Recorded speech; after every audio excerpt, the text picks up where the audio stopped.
Okay, thank you, Michael. Hello, everyone. Thank you. I will just start sharing my screen. Is it okay? Can you all see it? Yes. Yes. Okay. So, well, thank you for the introduction and for the invitation to be here. And before I start, I just wanted to share with you all that the ideas I'm going to discuss in this talk, they come from the perspective of an architect, so not a formally trained neuroscientist. And also they come from someone who teaches mostly practicing professionals. And to start, I would like to share a quote by Fred Gage. In one of his papers, he said, learning how behavior and environment regulate brain structure and function will lead to strategies to live more effective lives. And based on that, the question that sets the challenge for this talk is how can architects learn from your science studies on enriched environments specifically and define strategies based on that to support the design of spaces that encourage brain plasticity. Of course, this is a very broad question that brings many challenges, but still, I think discussions on how to address it could bring important insights for NFA teaching and also for its application. And I also think it can bring some inspiration maybe for future research in neuroscience.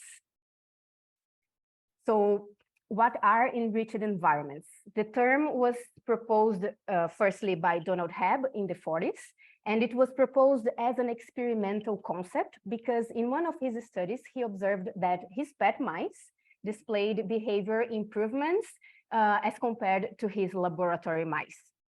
It's worth noting that Donald Hebb, who is widely recognized for his research on synaptic plasticity, is also one of the first researchers to establish a more clear link between environmental enrichment and neuroplasticity.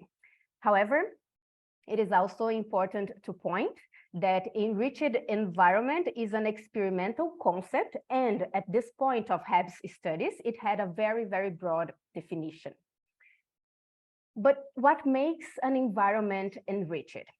Well, around 2 decades later, after his paper, the neuroscientist Marion Diamond and her team were the first to publish scientific evidence that the brain can change with experience and improve with enrichment across the lifespan. So it's important to point that we are not just talking here about the developing brain, we are also talking about the adult and aging brain. And she looked for a more specific definition of enriched environments for her experiments, specifically so that they could be replicated. And her enriched environments, they had larger social group. So instead of 3 rats, as you can see in the regular standard condition, her enriched cages would have 12 rats. The cages would be larger, of course, to avoid crowding. They would have toys for physical activity and playing, and very important, frequent changes of toys and spatial arrangement. And maybe you're listening to my talk and asking why brain plasticity matters, why should we talk about it? And well, it matters because such neuroanatomical and chemical alterations, and here on my slide, you can see a few of them, they lead to important behavioral changes, such as improved memory and learning, creation of cognitive reserve that helps delaying cognitive decline in the aging brain. So Michael already mentioned John Paul's Eberhard book and his intention to enhance our quality of life, and I see a clear connection here. And these are just to mention a few of the behavioral alterations, because brain plasticity is also important for children's development, and it has even been linked with recovery after injuries, such as a stroke. And all of these outcomes that I am mentioning here, they have been specifically associated with brain plasticity resulting from exposure to an enriched environment. So everything you see on my slide was pointed in studies about enriched environments. Well, Until now, I mentioned mainly studies with mice, but what about humans? There are investigations with humans interacting with more complex environments that also point to a similar direction. And to mention one specific example, Eleanor Maguire's studies, because they were more than just one, with taxi drivers who navigate freely in a complex city and have a great knowledge of the city environment. Her studies show that they have greater gray matter volume than controls. And in this case, controls were bus drivers who navigate in limited roads. So I am mentioning her paper from 2006, but she had other papers like this one from 2000, in which she compared the size of their hippocampus with the general population, and she could also see a difference there. So we can see it's not just about the environment from this study, it is also about how we interact with the environment, because here we have the same environment, which is the City of London, being used in different ways by different users. So this will also affect how the environment will influence our brain. But getting back to enriched environments and their definitions, there is a lot of inconsistency in how they are defined experimentally, and even more inconsistency when we try to bring this experimental concept to environments for humans. So for instance, Marian Diamond, as we saw, created a list, very specific list of spatial qualities for her studies with mice. Other scientists like Laura Mandolesi developed a list of more general concepts, but they were mainly working with mice, and an enriched environment for the rat is not enough for humans because, of course, we have a much more complex relation with the environment. So I would like here to make a suggestion. To answer my initial question, I would like to suggest us to frame enriched environments from a different perspective. They are spaces designed with a combination of spatial features that support brain plasticity. So this is my suggestion, and I think this definition is not precise enough for an experiment, but here I am trying to bring this experimental concept to real life environments for humans. And I think this broad definition allows us the necessary flexibility we need when we move from a simple context like cages for mice to a complex one like spaces for humans. And this also allows us not to be stuck with the simplistic idea that, like for rats, we could create enriched environments for humans that will affect us all in similar ways. And I think this change of perspective also allows us to go beyond what studies with mice have considered and to think about other elements neuroscience shows us that are directly connected to brain plasticity and the environment. So for instance, these two ones that you see on the screen, chronic stress and sleep. So prolonged high levels of stress are known to impair brain plasticity and overall brain function. So if we are considering enriched environments as the spaces that support brain plasticity, they should be also spaces that help to control chronic stress levels. With mice, this is much easier as long as you control elements such as crowding and excess of novelty, for instance. So that's one of the reasons why stress was not an element present in the definition of enriched environments, as we saw in the previous slide. But with humans, chronic stress is much more present due to many other factors, not just the environment, and factors that we are not able to control, but it has to be considered when we are trying to bring this scientific concept to environments for humans. Sleep is also crucial for brain plasticity. And again, in cages with normal light conditions, this does not become a variable to be investigated, and we can say sleep is kind of taken for granted, but it's not the case with humans living in artificially lit environments with such variety in the quantity and quality of light. And for both cases, stress and sleep, the physical environment plays an important role.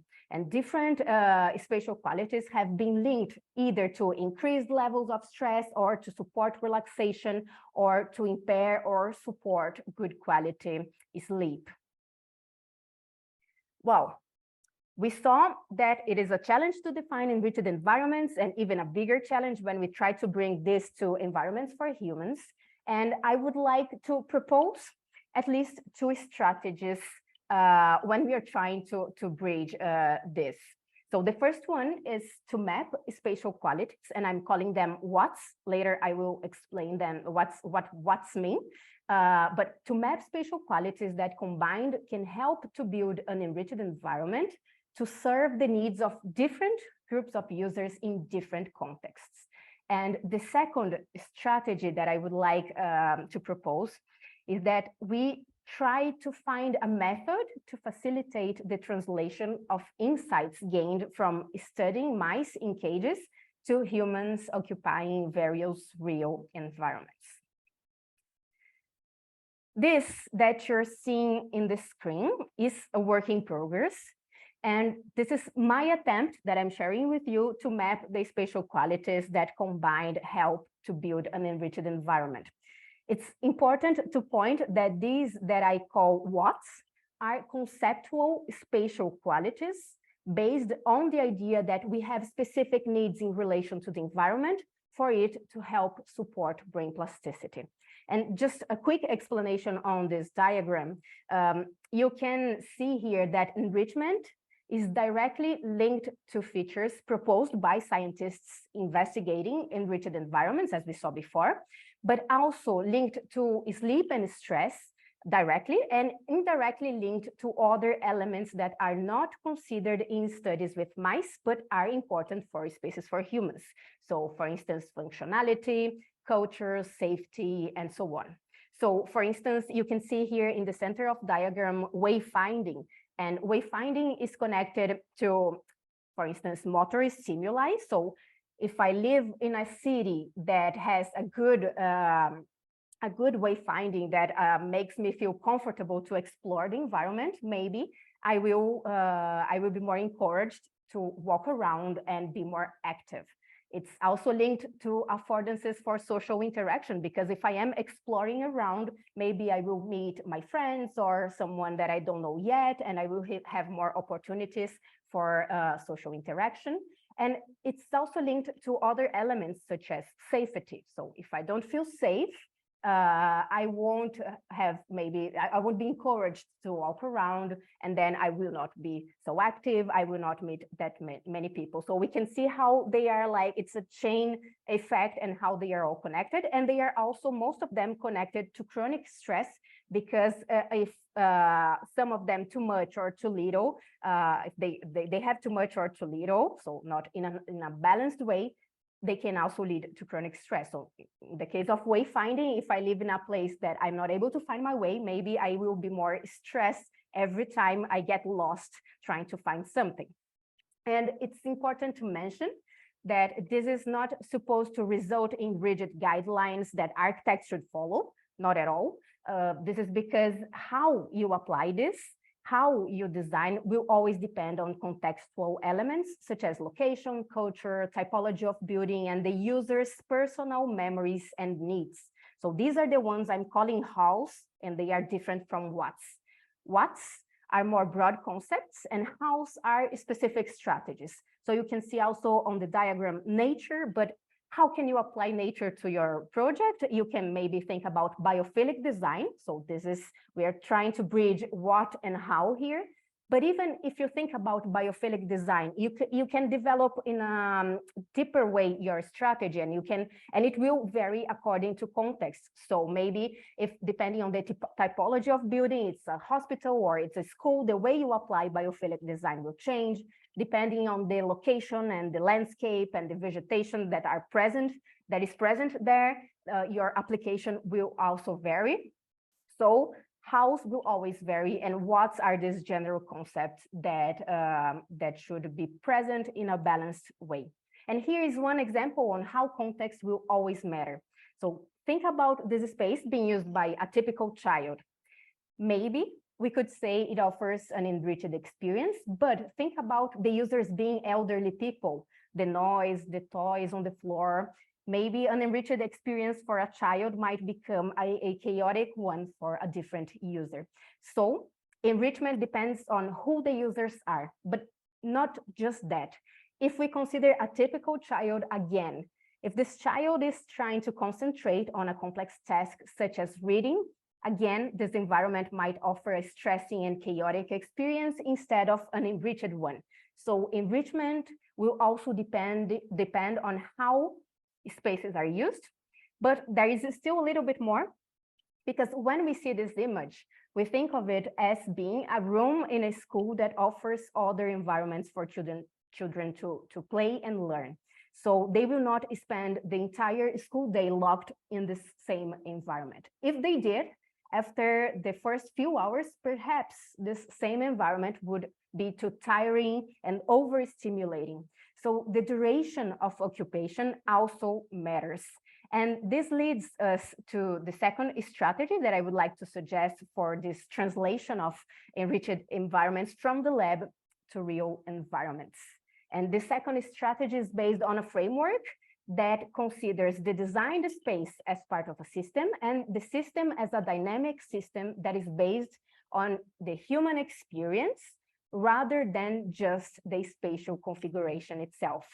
So what I would like to propose here is that architects should try to create enriched systems and not enriched environments.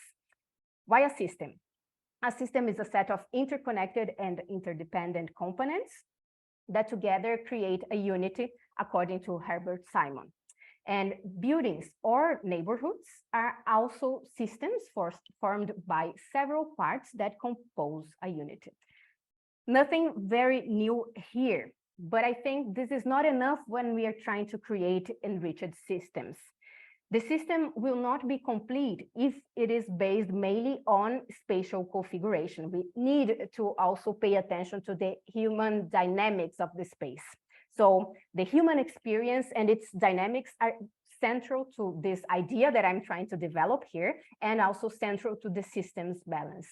Who are the users, how they will use the space, which spaces are they using, how often and for how long. So you can see in the first diagram here that it illustrates that the set of spaces to be used within the same building will vary according to different users. And this is important because if you're trying to create balanced systems to support brain plasticity for different users, we need to understand this kind of subsystems that will be used by different user groups. So we need balance for each subsystem and not just a general view of the system as just one.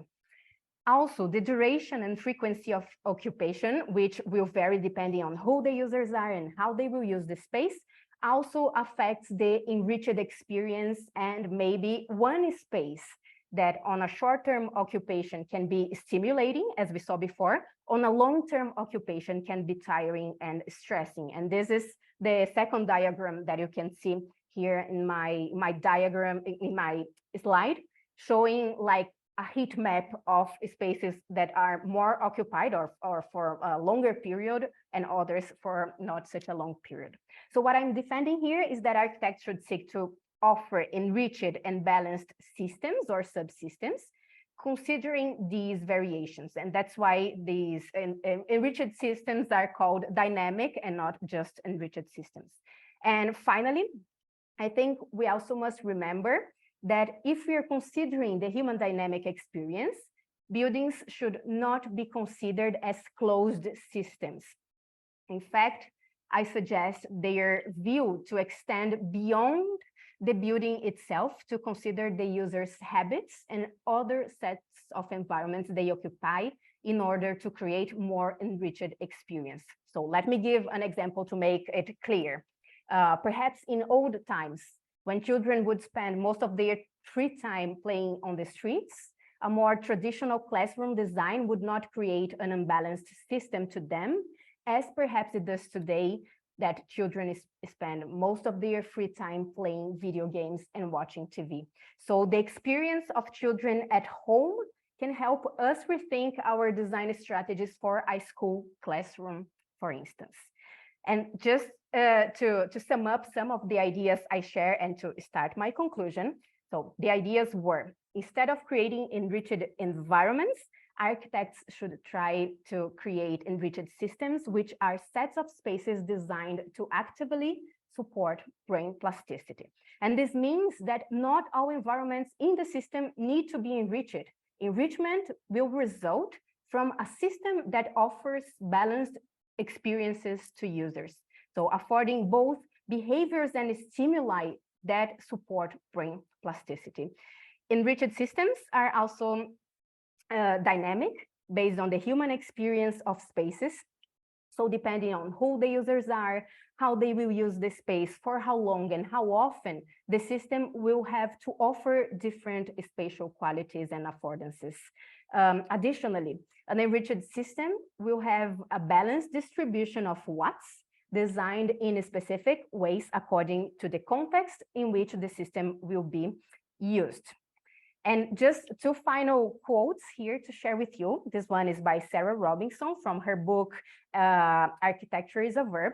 She says, human beings cannot be average. What is universal in human beings is our openness, our plasticity, all of which condition and scale our interactions, our movements, and our possibilities. And the final one by Marian Diamond, it's from her book, and it's the last sentence from her book.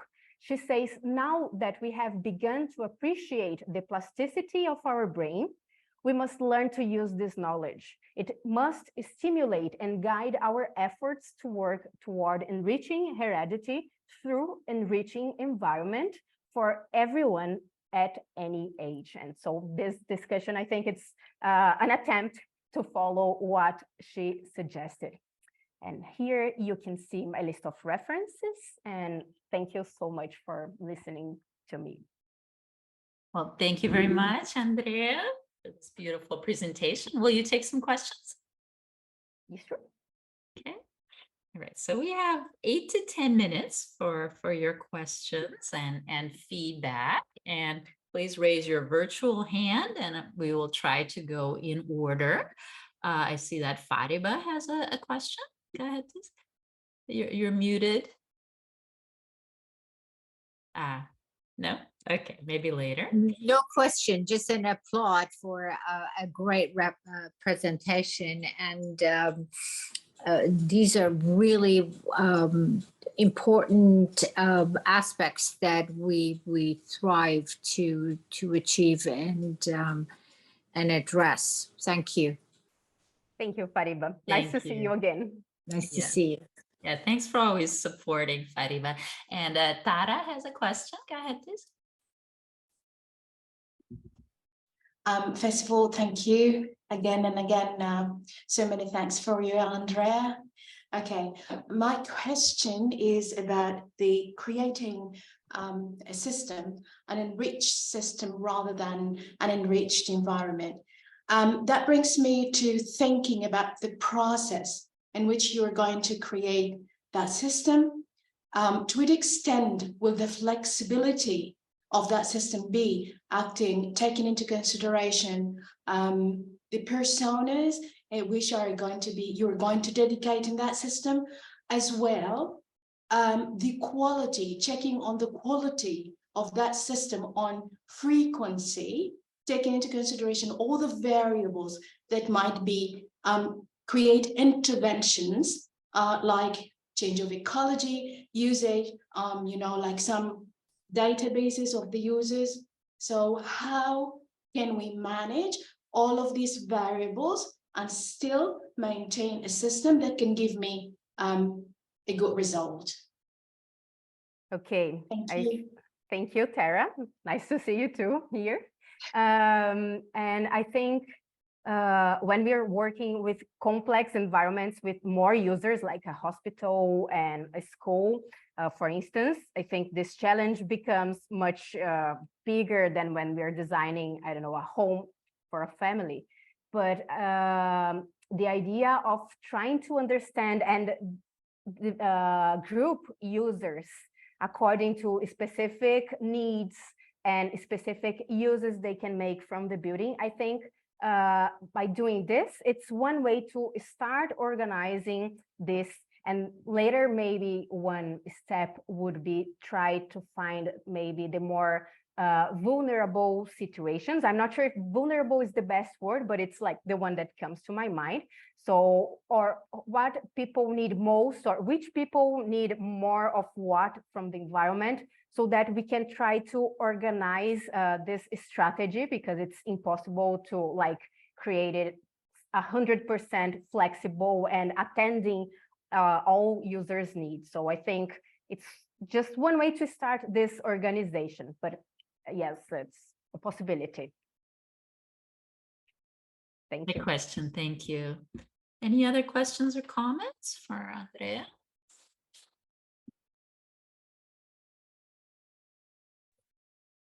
Hello. Yes, please go ahead. I don't know, my whole setup here is a little crazy. Yeah, this is super interesting to me. I'm an environmental psychologist, and I also have an architecture degree and an art degree. My interest started through understanding sociocultural aspects of both art and architecture, art as communication.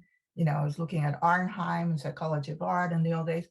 But I have the feeling, I'm not sure, I may be wrong, but that there's overlaps in a lot of these fields. And I'm wondering if they look at each other's literature, right? I mean, there's an environmental and behavior journal, environmental psychology journal. We're all kind of looking at the same stuff. I mean, this is why this is so interesting to me. And I'm wondering if there's a reason why we don't look at each other's literatures. Okay, thank you for your question. And well, I think we try to do, and maybe this is one of the reasons Michael organized this event for us to talk more about neuroscience, because we are talking about many of these topics and reading all of them, and things are, and maybe neuroscience stopped getting the attention it deserved. But I think there is an attempt to connect knowledge coming from the different fields. Maybe we can do it better. But I think we are already trying to do it. And I think there is a lot of overlap. So it's a very important question to be made and for us to pay attention to, because maybe we're talking the same things, but in different environments, and we are not being able to collaborate to each other. We should do it more. Thank you, Andrea. So I see we have 2 hands up, but unfortunately we can only take one more question or comment. We have just 10 minutes for questions, so we are out of time, but let me ask either Richard or Nushin. Richard, go ahead, please. Andrea, fantastic presentation. As a city planner, would you say this is also applicable to outdoor city planning and the arrival sequence before we enter a building? Yes, I thank you. And I think this is really important for cities specifically. And if we're talking about public policies, it's one way that we can make sure that we are offering this balanced system for people is through our city design. Maybe we're not able to control all their private designs, but I think through city design, this is really, really important, and it does make a huge difference. Thank you. Thank you. Very, very good. So it's time now to move to our second presentation. Thank you, Andrea. Let's give her a big hand or virtual hand. So